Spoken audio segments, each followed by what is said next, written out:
Political power ಸಿಗ್ತದೆ ಅದರಿಂದ.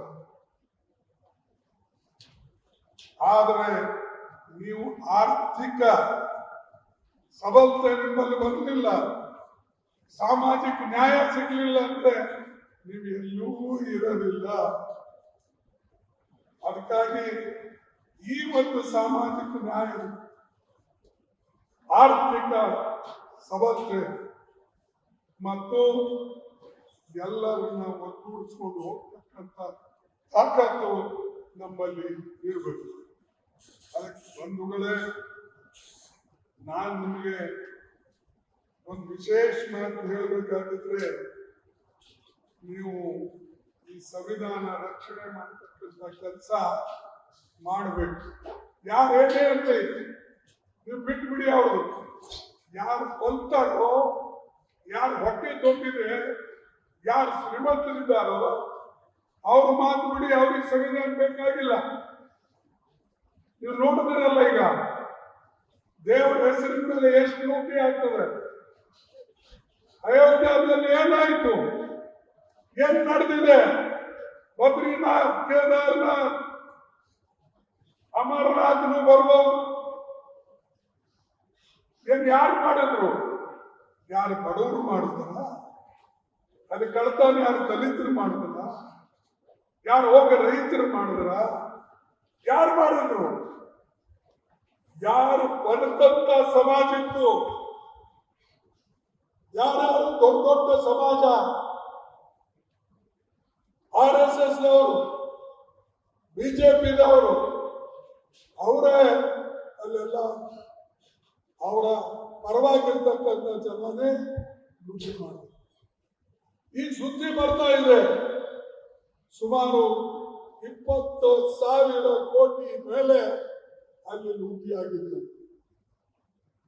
ಮೊನ್ನೆ ಉತ್ತರ ಪ್ರದೇಶದವರು ಹೇಳ್ತಾ ಇದ್ರು, ರಾಮ ಮಂದಿರ ಹೆಸರಿನ ಮೇಲೆ 20,000 ಕೋಟಿ ಬಂಗಾರು, ಬೆಳ್ಳಿ, ಇಟ್ಟಿಗೆ ಎಲ್ಲ, ಇಂಥವೆಲ್ಲ ಇಟ್ಟಿಗೆ ಅಂದ್ರೆ ಬೆಳ್ಳಿ ಇಟ್ಟಿಗೆ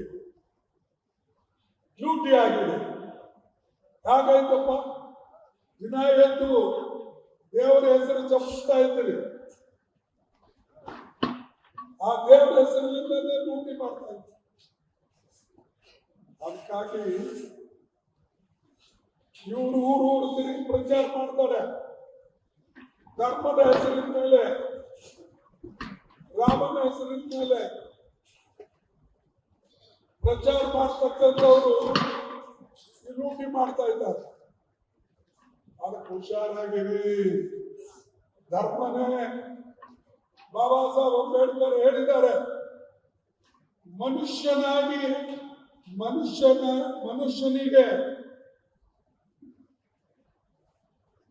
ಧರ್ಮದ ಅವಶ್ಯಕತೆ ಇದೆ.